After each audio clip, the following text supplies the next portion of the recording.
Superforecasting: The Art and Science of Prediction, by Philip E. Tetlock and Dan Gardner. Introduction. Imagine a researcher who spends 20 years of his life on a single, massive project. He gathers a huge group of experts, academics, pundits, government advisors, and asks them to make thousands of predictions about the future. Will a country go to war? Will a stock market crash? Will a government collapse? He waits patiently as the years tick by, meticulously tracking each forecast. And when he finally analyzes the results, he discovers something so shocking, so utterly counterintuitive, that it becomes a famous, almost legendary, punchline. He found that the average expert was about as accurate as a dart-throwing chimpanzee. That researcher was Philip Tetlock, and for a while, he didn't mind the joke. It was funny, and it made an important point. The people we see on television, the confident talking heads who tell us what's coming next, often have no proven skill at all. Their real talent isn't seeing the future, it's telling a compelling story with unwavering conviction. But as the chimp joke spread, its meaning began to twist. People started to believe that all expert prediction is useless, that the future is fundamentally unknowable, and that trying to see what's coming is a fool's errand. And that is where our story truly begins. Because buried deep within that same research, Tetlock discovered something else, a secret. He found that while most experts were no better than random guessing, a tiny handful of them showed a real, measurable, and consistent ability to predict the future. They weren't gurus or oracles.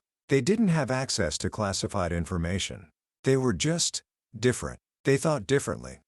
This discovery sparked a second, even more ambitious project, a massive forecasting tournament sponsored by the United States intelligence community. It brought together thousands of ordinary people, from all walks of life, to compete in predicting world events. And out of that competition emerged a new group of champions. People like Bill Flack, a retired government employee from Nebraska, or Doug Lork, a retired programmer from California. People with no special training, who, working from their laptops at home, began to forecast the future with an accuracy that was, frankly, astonishing. They beat the experts. They beat university teams from MIT. They even beat professional intelligence analysts who had access to classified secrets. Tetlock called them superforecasters. And today, I'm going to share their secrets with you. This isn't just a story about predicting the future. It's a story about a different way of thinking. A way of thinking that is open-minded, curious, careful, and self-critical.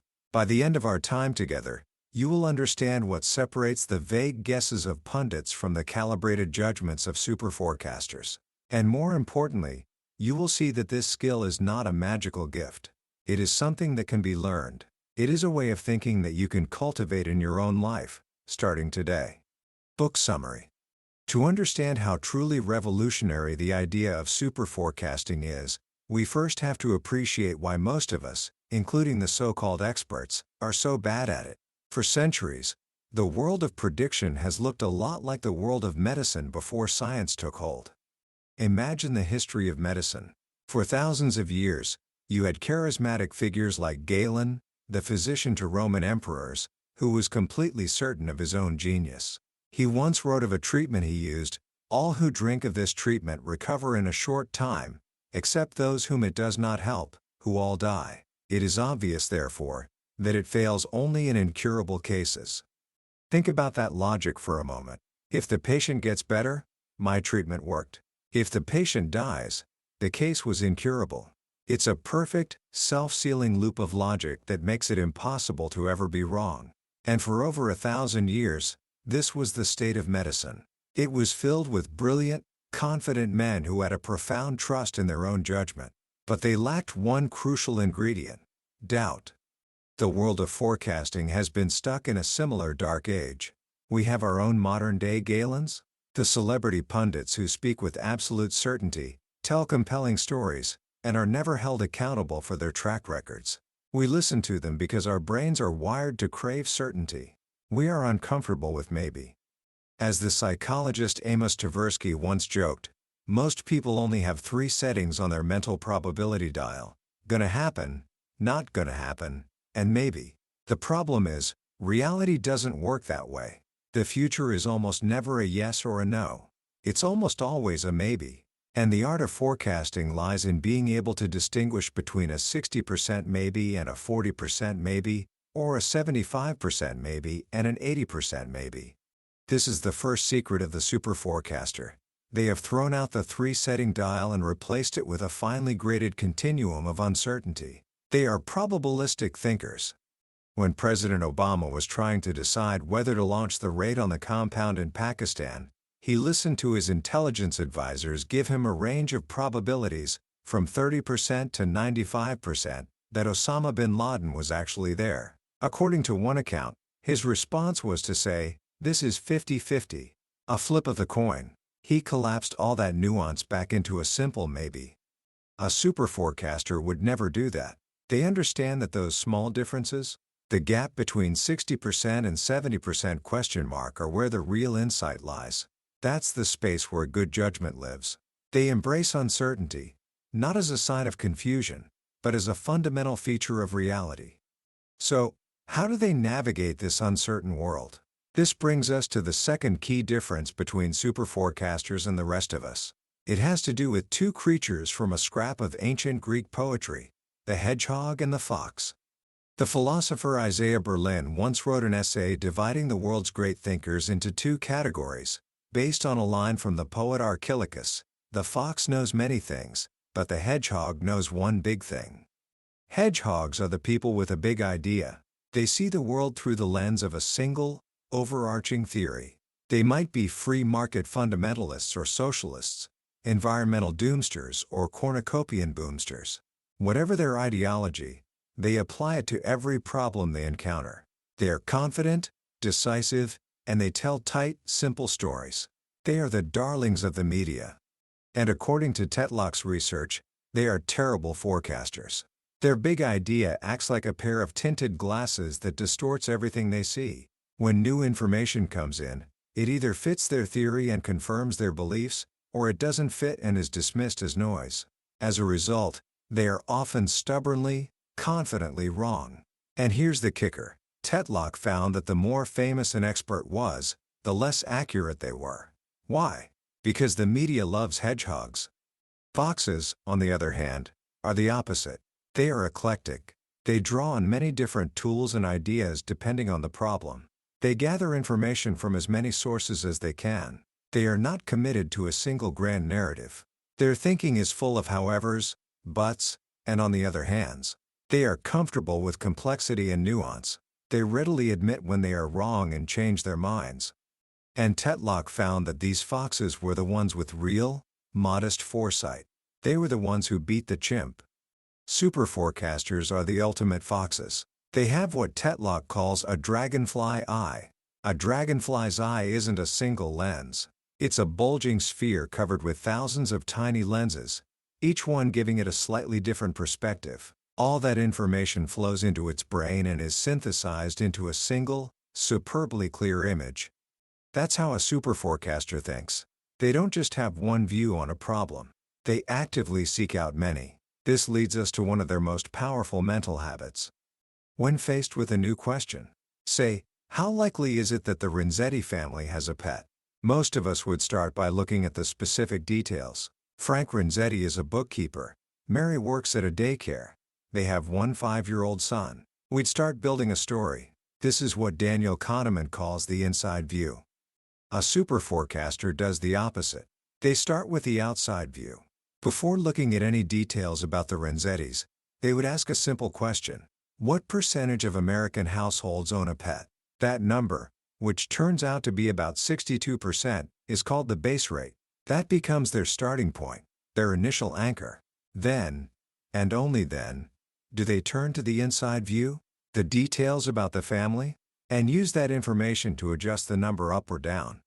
This simple shift in perspective, outside view first, is a powerful antidote to storytelling and bias. It grounds your forecast in statistical reality before you get swept away by the specifics of a particular case. But what if you don't have a base rate? What if the question seems completely unique? That's where another one of their core skills comes in, a technique inspired by the physicist Enrico Fermi.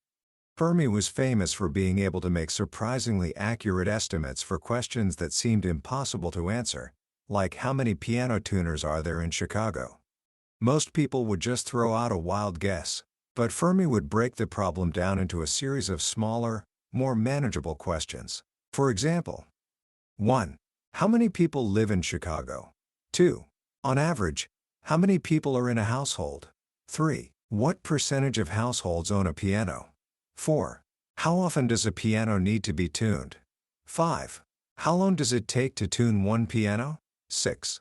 How many hours a year does a full-time piano tuner work? Suddenly, an impossible question becomes a series of guesstimates. You might not know any of these numbers exactly, but you can make a reasonable guess for each one. And when you multiply them all together, the errors in your guesses tend to cancel each other out, and you end up with an answer that is often remarkably close to the truth. This process, which superforecasters call Fermiizing, is about more than just numbers. It's a way of thinking that forces you to break down complexity, identify your assumptions, and separate what you know from what you don't. It flushes ignorance out into the open. So, the superforecaster starts with an outside view, Fermiizes the problem, synthesizes different perspectives, and lands on an initial, finely grained probability. But their work is far from over. In fact, it has just begun. This brings us to perhaps the most important habit of all: belief updating.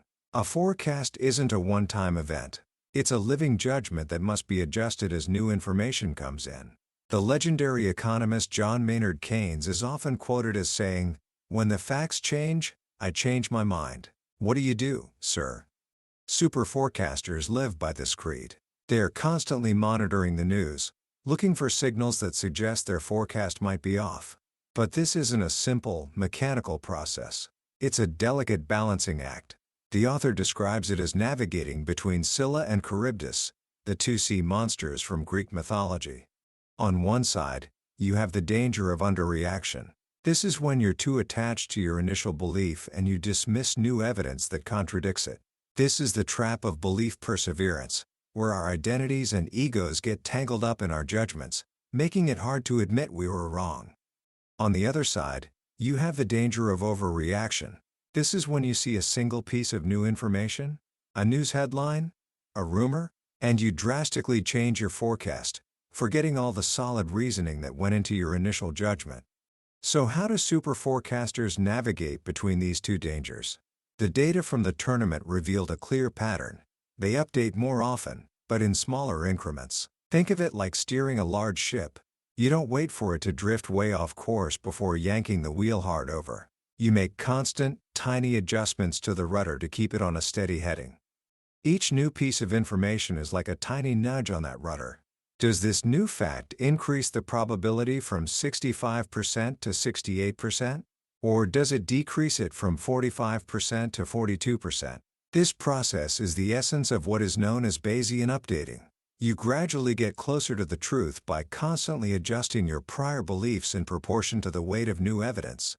All of these habits, probabilistic thinking, dragonfly-eyed perspective, Fermiizing, and constant updating, require a certain kind of character.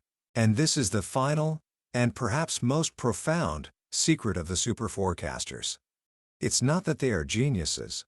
In fact, while they are smarter than average, their intelligence isn't off the charts. The strongest predictor of becoming a superforecaster wasn't intelligence, or political knowledge, or anything like that. It was something the author calls perpetual beta. In the software world, perpetual beta is a term for a product that is never considered finished. It is constantly being used, analyzed, and improved. Superforecasters have this mindset about themselves. They believe that their abilities are the product of effort. They have what the psychologist Carol Dweck calls a growth mindset. Failure is not a verdict on their abilities. It is a learning opportunity. They are driven by a relentless desire to improve. After every forecast, whether they get it right or wrong, they conduct unflinching postmortems. Where did my thinking go wrong? What assumptions did I miss? Did I get it right for the wrong reasons? This requires a deep intellectual humility, a recognition that reality is staggeringly complex and our ability to understand it is limited. But this isn't a crippling self-doubt. It's a powerful motivation to keep learning, keep questioning, and keep getting better. It also requires what the psychologist Angela Duckworth calls grit, a passionate perseverance for long-term goals. Forecasting is hard, frustrating work, but they stick with it. This commitment to self-improvement is what truly sets them apart. Try, fail, analyze, adjust, try again. It's a simple loop, but it is the engine of all learning and expertise. And when you bring these individuals together, something remarkable happens. They form superteams. Tetlock found that when superforecasters worked in teams, their accuracy improved by another 50%. These weren't just any teams. They were groups that mastered the art of disagreeing without being disagreeable. They practiced what the author calls constructive confrontation. They challenged each other's assumptions, shared information freely, and pushed each other to be better.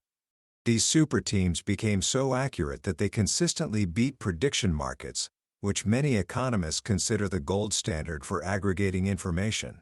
It showed that a small group of thoughtful, open-minded people, working together in the right way, could be wiser than the crowd. Finally, the book asks a critical question. Can a leader be a superforecaster?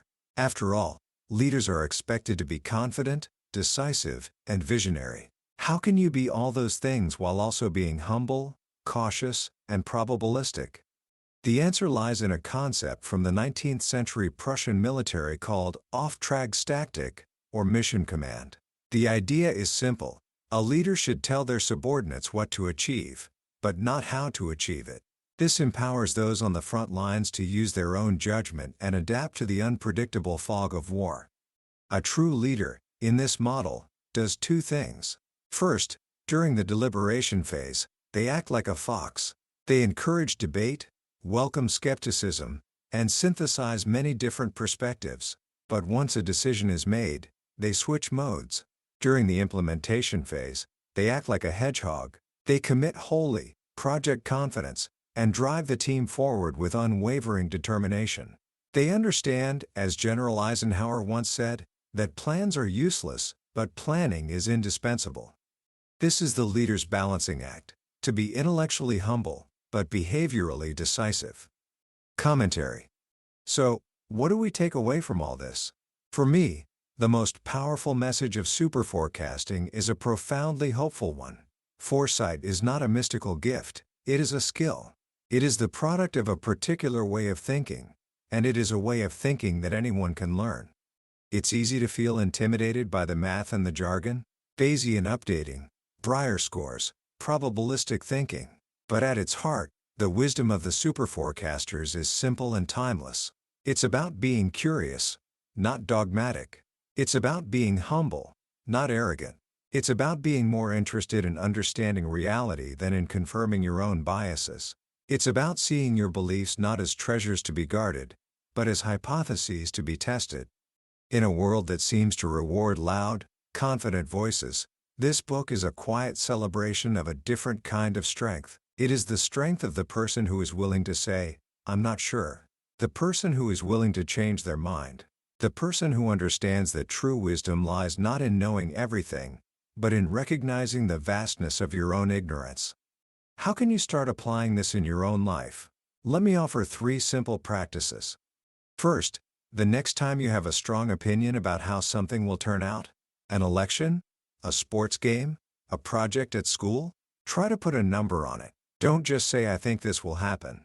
Ask yourself, on a scale of 0 to 100%, how confident am I? The simple act of assigning a number forces you to confront the true level of your uncertainty and moves you from vague opinion to a testable forecast. Second, practice taking the outside view.